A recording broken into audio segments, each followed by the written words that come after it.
जिस खिलाड़ी ने इंग्लैंड को जीतना सिखाया, उसे खिलाड़ी को इंग्लैंड ने आखिर बाहर क्यों कर दिया?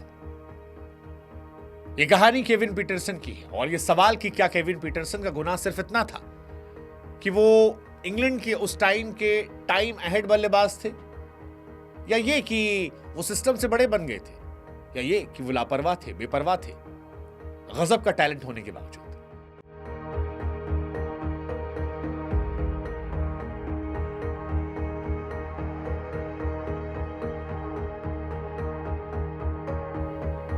केविन पीटरसन की कहानी सिर्फ एक बल्लेबाज की नहीं है, यह कहानी उस खिलाड़ी की है जिसने दुनिया को एक नए सिरे से क्रिकेट दिखाई, जिसके स्विच हिट पर लोग टीवी की वॉल्यूम बढ़ा दिया करते थे, नजदीक आकर देखते थे, दोबारा वो शॉट देखने के लिए इंतजार करते थे कि यार एक बार रिप्ले दिखा दे जाए। इसके शॉट्स में बगावत थी कि हर इंग्लिश बल्लेबाज सोचता था यार मैं पीटरसन क्यों नहीं बन सकता। ये कहानी सिर्फ केविन पीटरसन की नहीं, ये कहानी उस टकराव की है जहां टैलेंट अपनी आजादी चाहता है और सिस्टम चाहता है कि रूल्स के अंदर खेलो। ये कहानी उस पीटरसन की है जिसने इंग्लैंड को जीतना सिखाया, लेकिन फिर सिस्टम ने उसे धीरे धीरे तोड़ा और फिर खत्म कर दिया। ये कहानी उस पीटरसन की है जिसे उसके टीममेट्स ने ट्रोल करने के लिए उसके नाम से एक फर्जी ट्विटर अकाउंट बनाया, उसके नाम से सैकड़ों ट्वीट किए और फिर उसका मजाक बनाया उसके रूममेट से। यह कहानी उस पीटरसन की है जिसने जिस कैप्टन के लिए स्टैंड लिया, उस कैप्टन ने बोर्ड के सामने से धोखा दे दिया।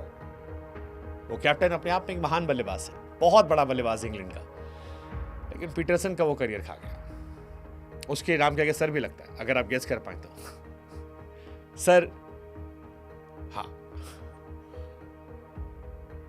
पीटरसन वो खिलाड़ी जो साउथ अफ्रीका में पैदा हुआ, लेकिन जिसका क्रिकेट इंग्लैंड की मिट्टी में अमर हुआ। आज कहानी इंग्लैंड के महान बल्लेबाजों में से केविन पीटरसन की, one of my all time favourite player. इस कहानी की शुरुआत करें उससे पहले गुजारिश हमारी आपसे, क्रिकेट बुक से जुड़िएगा, इस रिश्ते को मजबूत कीजिएगा, हमारा आपका रिश्ता और गहरा हो और मजबूत हो, सशक्त हो, इसलिए आपको हमें फॉलो करना चाहिए। रिक्वेस्ट है, बाकी आपकी मर्जी।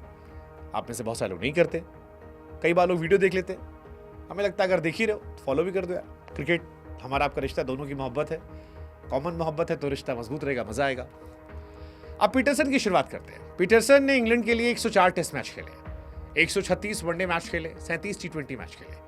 ये जो आज बेसबॉल चल रहा है, ये सब पीटरसन पहले खेल चुके हैं, पीटरसन सब कर चुके हैं। हैरी ब्रूक का भी वो अपग्रेडेड वर्जन थे अपने टाइम पे, और सॉलिड वर्जन थे। उनके नाम 32 शतक है, 67 शतक है, 14,000 से ज्यादा इंटरनेशनल रन है। लेकिन ये सिर्फ आंकड़े नहीं है, ये इंग्लैंड के जो टिपिकल इंग्लैंड क्रिकेट था उसके लिए चेतावनी थी। पीटरसन टेस्ट क्रिकेट में आक्रामक थे, वो रोकने वाले नहीं, हमला करने वाले थे। इंग्लैंड का क्रिकेट बहुत समय तक पेशेंस का गेम था, डिफेंस का गेम था। केविन पीटरसन ने चुनौती दी थी और इसी वजह से इंग्लैंड में पहली बार पीटरसन को देखकर लोगों को रोमांच मिला, डर भी लगा। हालांकि पीटरसन का बर्थ जो था वो साउथ अफ्रीका में हुआ था, 27 जून 1980 साउथ अफ्रीका में जन्म हुआ। बचपन से ही उनके खेल में कुछ अलग था, लंबा कद, मजबूत कलाई, गेंद को दूर भेजने की काबिलियत। लेकिन सिर्फ टैलेंट काफी नहीं होता है। उस दौर में साउथ अफ्रीका क्रिकेट जो था उसमें पॉलिटिक्स बहुत हो गई थी, कलर की वजह से बहुत सारे विवाद शुरू हो गए थे। रंगभेद औपचारिक रूप से खत्म हो चुका था, लेकिन प्रॉपर मौका नहीं मिला था। और आपने बहुत सारे प्लेयर देखे होंगे जो अलग अलग देशों से खेले, जो साउथ अफ्रीका से आते थे। इसी वजह से पीटरसन भी उन्हीं में से एक थे जिन्होंने दूसरे देश से क्रिकेट खेला, इस वजह से क्योंकि साउथ अफ्रीका में मौका नहीं मिला था। उनकी मां इंग्लिश थी, पिता साउथ अफ्रीकन। इंग्लैंड जाना पॉसिबल था, इसलिए 20 साल की उम्र में अपने घर, दोस्त और शुरुआती पहचान को छोड़ा इंग्लैंड चले गए। ये फैसला आसान नहीं था, लेकिन यही फैसला उनकी पूरी जिंदगी की दिशा तय करने वाला था। इंग्लैंड पहुंचते ही वो समझ गए सब अलग है। काउंटी क्रिकेट में कदम रखते ही गेंदबाजों की सांसें फूलने लगी। कोच, सिलेक्टर, जर्नलिस्ट सब समझ गए ये वाला प्लेयर अलग है। पीटरसन से रन नहीं, मैच की दिशा बदल रहे थे। 2004 में जब इंग्लैंड के लिए डेब्यू किया तो पहली ही सीरीज में साफ हुआ कि इंग्लैंड को वो मिल गया जो दशकों से नहीं मिला था। एक ऐसा बल्लेबाज जो डरता नहीं, डराता है, जो प्रेशर में और खतरनाक हो जाता है। कमेंट्री बॉक्स में लाइन चल पड़ी, KB is in, danger is here. ये सिर्फ लाइन नहीं थी, ये इंग्लैंड के विरोधियों की चेतावनी थी। और फिर 2005 की एशेज कौन भूल सकता है। एशेज सिर्फ टेस्ट सीरीज नहीं होती, वो ऑस्ट्रेलिया इंग्लैंड के बीच युद्ध होती है। 2005 में ऑस्ट्रेलिया पीक पर थी, मैकग्राथ, वॉन, ब्रिटली, गिलेस्पी सब उनके पास थे। उसी सीरीज में केविन पीटरसन आए और छा गए। 156 रन की पारी खेली थी, वो पारी जिसने इंग्लैंड को 18 साल बाद एशेज जिताई। यह ऐलान हो गया कि भाई इंग्लैंड अब डर कर नहीं खेलता, और वहीं से Kevin Pietersen larger than life बन गए। हालांकि पीटरसन सुपरस्टार बने तो शोहरत आई, पैसा आया, आईपीएल भी आया। 2009 में जब इंग्लैंड क्रिकेट आईपीएल को लेकर पॉजिटिव नहीं था, तब पीटरसन आईपीएल आए। पीटरसन को $1.55 मिलियन में खरीदा गया। उस समय ये रकम जो है इंग्लैंड के किसी भी खिलाड़ी से कहीं ज्यादा थी। वो इंग्लैंड के सबसे महंगे क्रिकेटर थे। मैदान के बाहर रॉकस्टार, मैदान के अंदर मैच विनर, लेकिन ड्रेसिंग रूम में लोग उनसे नाराज थे।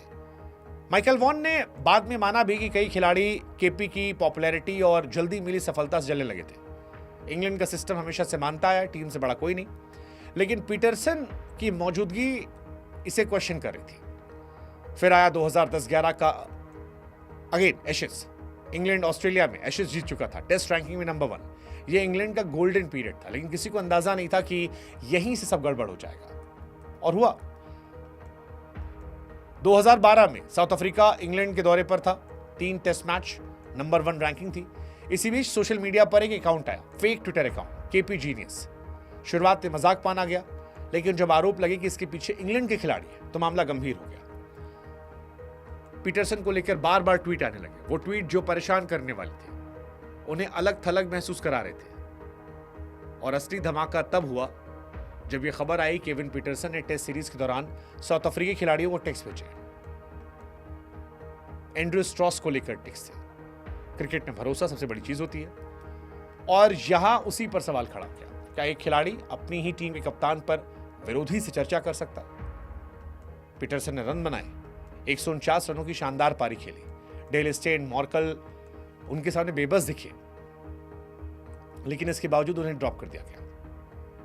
पीटरसन का नाम गायब था, मीडिया भड़क गई। इंग्लैंड क्रिकेट बोर्ड ने कहा टीम कल्चर कम फर्स्ट। फिर ईसीबी चाहती थी कि पीटरसन स्वीकार करे कि कोई गलत संदेश नहीं भेजा। 6 घंटे का समय दिया गया। केपी बिंग केपी नहीं। तीसरा टेस्ट लॉर्ड्स में था, एंड्रू स्ट्रॉस का 100वां टेस्ट मैच। पीटरसन बाहर थे, साउथ अफ्रीका ने मैच जीता। इंग्लैंड सीरीज और नंबर 1 रैंकिंग दोनों गवा दी। बाद में स्ट्रॉस रिटायरमेंट ले लिया और अपनी आत्मकथा में कहा कि केविन पीटरसन ने टीम का माहौल खराब किया था। हालांकि यह भी माना कि कोई ठोस सबूत नहीं था कि पीटरसन ने उनके खिलाफ कुछ शेयर किया था, पर उनको टीम से बाहर किया गया। पीटरसन का यह कहना था कि उन्होंने मैसेजेस शेयर किए थे, लेकिन धोखाधड़ी नहीं थी। स्ट्रॉस का कहना था कि स्ट्रॉस ने बातचीत के लिए रोक लगाई थी, और इसी कंट्रोवर्सी की वजह से उनका करियर जो है खत्म हो गया। हालांकि फिर एक बार वापसी का मौका दिया गया। अक्टूबर 2012 में ईसीबी ने वापसी का मौका दिया। पीटरसन इंडिया आए, शानदार शतक लगाया, रिवर्स स्वीप शतक पूरा किया था। 8 साल बाद भारत घर में टेस्ट सीरीज हारा था, लेकिन फिर उनकी हर पारी को क्वेश्चन किया गया। और 2013-14 में जब एशेज में इंग्लैंड 5-0 से हारा, जिसमें पीटरसन बाकी खिलाड़ियों से बेहतर थे, उस दिन पीटरसन को थैंक यू कर दिया गया, हमेशा हमेशा के लिए, हमेशा के लिए। इसके पीछे भी थ्योरी आई कि कोच और कैप्टन में बवाल चल रहा था। एलिस्टर कुक कैप्टन थे। एलिस्टर कुक को बोर्ड ने बुलाया। पहले एलिस्टर कुक ने पीटरसन से कहा था वी शुड टेक स्टैंड, और बाद में कोच से लड़ाई को लेकर, शायद एंड्रू फ्लावर थे कोच, उस कंट्रोवर्सी को लेकर जब ईसीबी ने बुलाया तो एलिस्टर कुक ने कहा मैं कुछ नहीं बोलूंगा, मैंने कुछ नहीं किया। पीटरसन जिनके ऊपर पहले से बहुत सारे बवाल थे, वो अकेले पड़ गए। वहां से उनको थैंक यू किया गया और फिर कभी वो लौट कर नहीं आए। पीएसएल में आखिरी बार क्रिकेट खेला था उन्होंने। केविन पीटरसन को सिर्फ एक कंट्रोवर्शियल प्लेयर के तौर पर देखना हालांकि नाइंसाफी होगी। असल में वो इंग्लैंड के सबसे बेहतरीन खिलाड़ियों में से एक थे। ऐसा स्ट्रोक प्लेयर जैसा इंग्लैंड क्रिकेट ने पहले नहीं देखा था, आगे भी मुश्किल है। जिस तरह दिलशान को दिल स्कूप का जनक कहा गया, उसी तरह पीटरसन को स्विच हिट का जनक कहा था। पीटरसन की टॉप 5 पारी अगर मैं बात करूं, 158 ऑस्ट्रेलिया के सामने 2005, हार की सीरीज और इंग्लैंड हार के कगार पर थी, सीरीज ड्रॉ आती। इंग्लैंड के 5 विकेट 113 पर गिर गए थे। शेन वॉर्न जिता रहे थे, लेकिन पीटरसन ने 158 मारे।